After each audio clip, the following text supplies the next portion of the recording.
A very good morning to all of you, and a very warm welcome to the online classes of CPS Learning. If you are an aspirant who is preparing for competitive exams like UPSC, HAS, Allied Services, SSC, Banking, and also other competitive exams, then join CPS Learning today and feel the real difference of preparation. Now let's move towards the most important current affairs of 4th of December 2021. And here are some important topics we are going to discuss in our today's session. These are Growth Domestic Product Index, GDP Index, State in News, Important Day, Prize Winners, Books and Authors, and Partnership and Memorandums. So here it is, question number first on your screen now. Center Electronics Limited CEL, which is set to be divested, is a CPSC under which union ministry? जी हाँ, पूछा गया है हमसे कि central electronics limited जो cell है वो किस यूनियन मिनिस्ट्री के अंडर आता है, ये हमसे जो है क्वेश्चन में पूछा गया है. And the correct option friends is it comes under ministry of science and technology. जी हाँ, option number A is the correct option. Central Electronics Limited cell comes under the Ministry of Science and Technology. Let's go with the important facts with respect to exam. The Union Government has approved the strategic disinvestment of Central Electronics Limited. जी हाँ, जो approve कर दिया गया है disinvestment को, यानी अब जो इन्वेस्टमेंट होती थी, जो स्ट्रेटेजिक इन्वेस्टमेंट होती थी, अब वो नहीं होगी CEL में. After the competitive bidding process, जो एक बिडिंग प्रोसेस यहाँ पे करवाया गया था. CEL is a CPSC under the department of science and industrial research. जी हाँ, साइंस और इंडस्ट्रियल रिसर्च डिपार्टमेंट में आता है, जो कि ministry of science and technology के अंडर है. The cabinet committee on economic affair CCEA empowered alternative mechanism has approved the highest price bid of Nadal Finance and leasing for sale of 100% equity shareholding of Government of India in CEL. जी हाँ, government of India का जो 100% share था वो यहाँ पे इन्होंने बेच दिया है. और नडाल फाइनेंस जो है नई जो कंपनी है जिन्होंने CEL को बाय किया है. And the winning bid is over ₹2010 crore. जी हाँ, 210 करोड़ रुपए की जो है इसकी जो बोली लगी थी, और जो है नडाल अगेन फाइनेंस ने इसको बाय किया.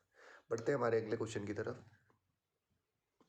Professor Rafiqul Islam who passed away recently was a scholar and cultural activist of which country. जी हाँ, बहुत ही रिनोन्ड पर्सन थे ये, रफ़ीकुल इस्लाम. पूछा गया है कि अभी अभी रिसेंटली इनकी जो है डेथ हो गई है, तो ये किस कंट्री से बिलोंग रखते थे. ये एक्टिविस्ट थे, कल्चरल एक्टिविस्ट थे, तो ये किस देश से जो है बिलोंग करते थे, ये हमसे क्वेश्चन में पूछा गया है. And he is a famous Bangladeshi cultural activist. Yes, the correct option is option number B friends. Bangladesh is the correct answer. बहुत ही फेमस और रिनोन्ड जो है बांग्लादेशी कल्चरल एक्टिविस्ट थे ये, प्रोफेसर रफ़ीकुल इस्लाम. आइए इनके बारे में जानते हैं. National professor Rafiqul Islam is a scholar activist from Bangladesh. He recently passed away at the age of 87. The linguistic actively participated in the language movement in 1952. जी हाँ, इन्होंने जो लैंग्वेज मूवमेंट 1952 में हुई थी उसमें बहुत ही एक्टिवली पार्टिसिपेट किया था. And he was made the national professor. इनको जो है गवर्नमेंट ऑफ इंडिया के द्वारा 2018 में जो है नेशनल प्रोफेसर की उपाधि दी गई थी. He received the independence award. इनको जो है इंडिपेंडेंस अवार्ड से भी नवाजा गया. इक्यूशी पदक, जी हाँ, इक्यूसी पदक जो है इनको इस पदक से जो है नवाजा गया था. And the Bangla academy literacy award, और इसके अलावा जो है बांग्लादेशी साहित्य अवार्ड जो दिया जाता है वो भी इनको जो है उनसे भी जो है इनको नवाजा गया था. He was also awarded the international mother language award. जी हाँ, इनको जो है इंटरनेशनल अवार्ड्स भी मिल चुके हैं. चलिए बढ़ते हैं इसी के साथ हमारे अगले प्रश्न की तरफ. When do we celebrate Indian navy day.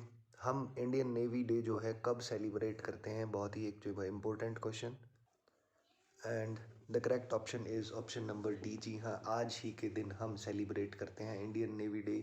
So a grand salute to our Indian navy and our Indian army, जो हमारे लिए जो है अपने प्राण तक की परवाह नहीं करते हुए तटरक्षक और सीमा पर खड़े हैं. चलिए जानते हैं इंडियन नेवी डे के बारे में.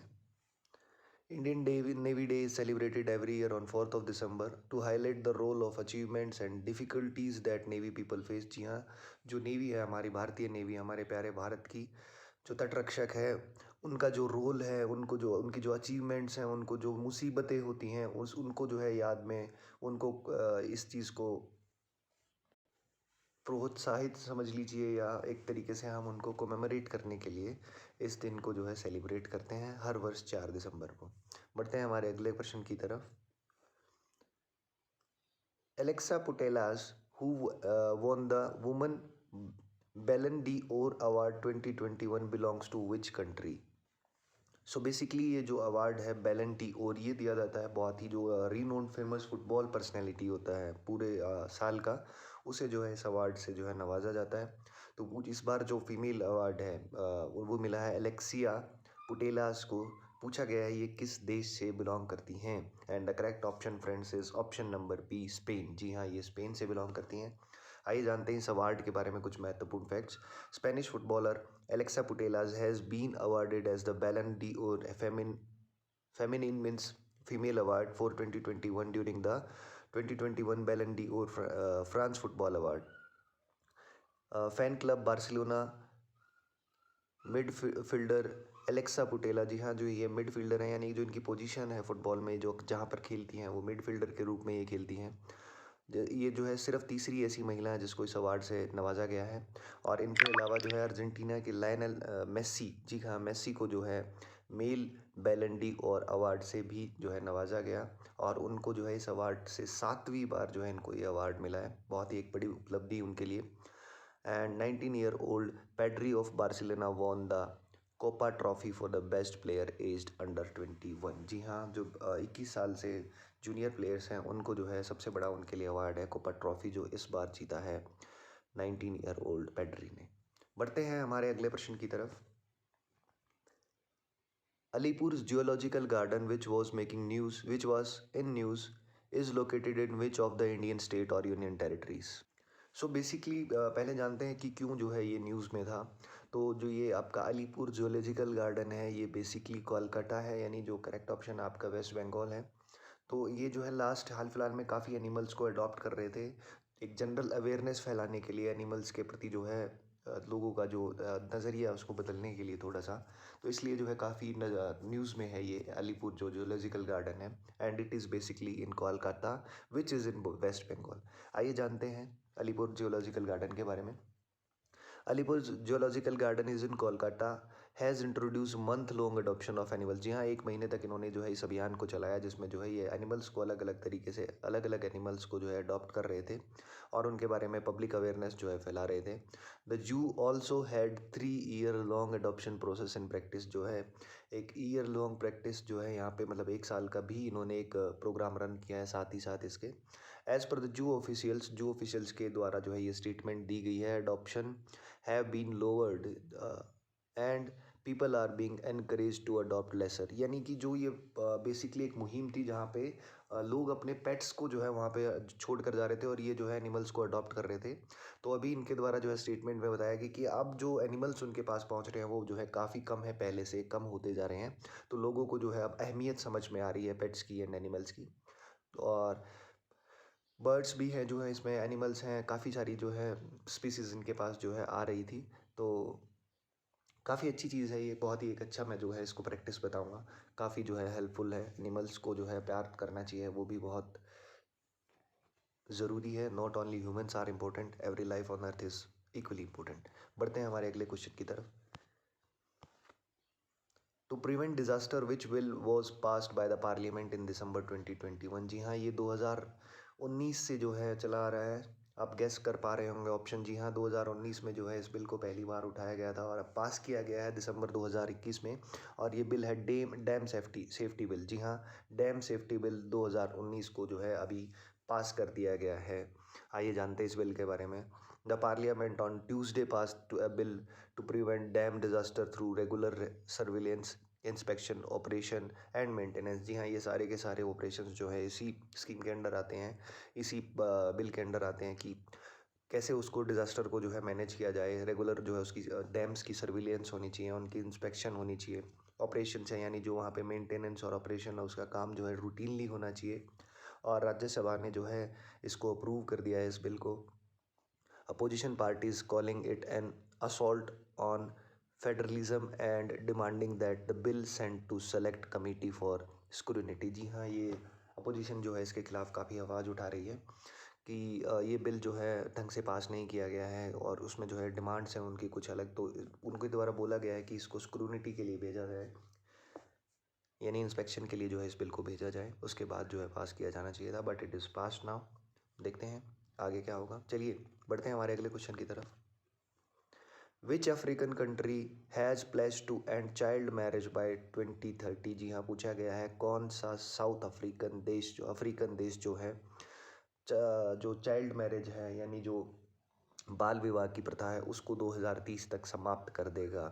And the correct option friends is option number C. South हाँ, साउथ सूडान। जो अफ्रीकन कंट्रीज़ हैं वहाँ पे जो है ये जो प्रथाएं हैं अभी भी काफ़ी चल रही हैं, तो इनको जो है काफ़ी साउथ सूडान ने जो है एक पहला कदम लिया है इनको ख़त्म करने के लिए, ऐसी प्रथाओं को।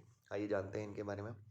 South Sudan's government has promised to end child marriage by 2030 in line with the African Union campaign to end marriage in the continent। जी हाँ, एक जो है सारे ही देशों के जो है लीडर्स, टॉप लीडर्स जो है मिलकर एक मुहिम को शुरू किया है जिसमें जो है 2030 तक जो दहेज सॉरी चाइल्ड मैरिज है, जो बाल विवाह, उसको ख़त्म करने की बात की गई। Paramount chief of 10 regional states. जी हाँ, 10 अलग अलग देशों के जो है चीफ थे यहाँ पे जिन्होंने पार्टिसिपेट किया इस मीटिंग में, जिसमें जूबा जो कि कैपिटल है आपकी साउथ सूडान की, वहाँ पे जो है इस मीटिंग को ऑर्गेनाइज किया गया था। चलिए पढ़ते हैं हमारे अगले क्वेश्चन की तरफ। Which bank has signed an agreement with Usha International Limited UIL for empowering women entrepreneurs by providing financial assistance। जी हाँ, कौन सा बैंक है जो कि मिलकर उषा इंटरनेशनल लिमिटेड के साथ जो है एक फाइनेंशियल असिस्टेंस प्रोवाइड करेगा विमेन एंटरप्रेन्योर्स को, यानी विमेन बिजनेसमैन जो भी हैं उनको एक जो है सस्ते से अमाउंट पे, यानी सस्ते रेट ऑफ इंटरेस्ट पे जो है अमाउंट प्रोवाइड की जाएगी। तो ऐसा किस बैंक के द्वारा किया जा रहा है? And the correct option friends is option number C, state bank of India. जी हाँ, भारतीय स्टेट बैंक के द्वारा जो है ये कदम उठाया जा रहा है। And state bank of India has signed an agreement with Usha international limited for empowering women entrepreneurs by providing financial assistance. जी हाँ, बढ़ते हैं अगले क्वेश्चन की तरफ। इंडियन रेटिंग एंड रिसर्च जिसको हम extremely sorry, Indian rating and research जो हमारी ही भारत की ही एक रेटिंग एजेंसी है जो कि हमें प्रोवाइड करती है, जो हमारे स्टैटिस्टिकल डाटाज होते हैं, जो हमारे इंडेक्स होते हैं उन पे जो है रिवील करती है कुछ रिपोर्ट्स को। तो पूछा गया है कि Indian rating and research project के द्वारा 2022 में भारत की जो जीडीपी है, ग्रोस डोमेस्टिक प्रोडक्ट है, प्रोडक्ट की जो रेट है वो किस रेट से ग्रो करेगी, ये हमसे क्वेश्चन में पूछा गया है। And the correct option friends is option number C, 9.4। जी हाँ, इन्होंने जो है प्रिडिक्ट किया है या मेरे को प्रिडिक्शन की है कि 2022 में भारत की जो जीडीपी है वो 9.4% की दर से जो है बढ़ने वाली है। आइए जानते हैं कुछ और महत्वपूर्ण facts. The rating agency Indian rating and research, जिसको हम इंडरा भी बोलते हैं, इन्होंने एक्सपेक्ट की है कि इंडिया की जो ग्रोस डोमेस्टिक प्रोडक्ट है, जीडीपी है, वो सेकंड क्वार्टर में 2022 के जो सेकंड क्वार्टर है, यानी कि जो हमारा मार्च से हमारा फर्स्ट क्वार्टर शुरू होता है थर्ड मंथ के लिए, और उसके बाद हमारा सेकंड क्वार्टर शुरू होता है, उसमें 8.3% की दर से हम ग्रो करेंगे। और अगर बात की जाए टोटल फिजिकल ईयर 2022 की, तो 9.4% की दर से जो है हमारी ग्रोथ होगी। बढ़ते हैं अगले क्वेश्चन की तरफ, और ये हमारा अंतिम क्वेश्चन भी होगा। Who has authored his autobiography titled The Ambuja Story, How a Group of Ordinary Men Created an Extraordinary Company। जी हाँ, नाम में ही, क्वेश्चन में ही छुपा आपका answer. And the correct option is friends option number ए, नरोत्तम शेखर सरिया। जी हाँ, नरोत्तम शेख सरिया, ये जो है चेयरमैन हैं अंबुजा सीमेंट के। जी हाँ, अंबुजा सीमेंट के चेयरमैन हैं, और इनकी ही बुक है how a group of ordinary man created an extra ordinary company. आइए जानते हैं नरोत्तम सरिया road his autobiography the Ambuja story, how a group of ordinary man created an extra ordinary company. Ambuja cement की जो है जो मालिक हैं, ओनर हैं, उन्होंने जो है अपनी ही ऑटोबायोग्राफी नाम लिखी है जिसका नाम है हाउ द अंबुजा स्टोरी। बढ़ते हैं, चलिए इसी के साथ हमारी लास्ट की जो स्लाइड है वो ख़त्म हो चुकी है। हमारे नंबर ऑफ़ क्वेश्चंस आज पूरे हो चुके हैं। अब आपसे फिर से मुलाकात होगी हमारी अगली क्लास में। तब तक के लिए आप सभी का शुक्रिया। अगर आप एक बार फिर से तैयारी कर रहे हैं किसी भी गवर्नमेंट एग्ज़ाम की, जैसे UPSC, HAS, allied services, banking and other competitive exams also, तो आज ही ज्वाइन करें सीपीएस लर्निंग को। और इन क्लासेस को जितना ज़्यादा से ज़्यादा शेयर कर सकते हैं उतना शेयर करिए, क्योंकि जितने नंबर ऑफ़ व्यूज़ होंगे हमें भी उतना ही प्रोत्साहन मिलता है कि हम भी अच्छे वीडियोज़ लेकर आएँ, अच्छा जो है कंटेंट लेकर आएँ। तो जितना से ज़्यादा आप शेयर करें, आपके फ्रेंड्स को भी बेनिफिट मिलेगा और रूटीनली जो है हम भी इन क्लासेस को ऐसे ही कंटिन्यू कर पाएंगे। चलिए, आप सभी का शुक्रिया। मिलते हैं आपसे अगली क्लास में। धन्यवाद।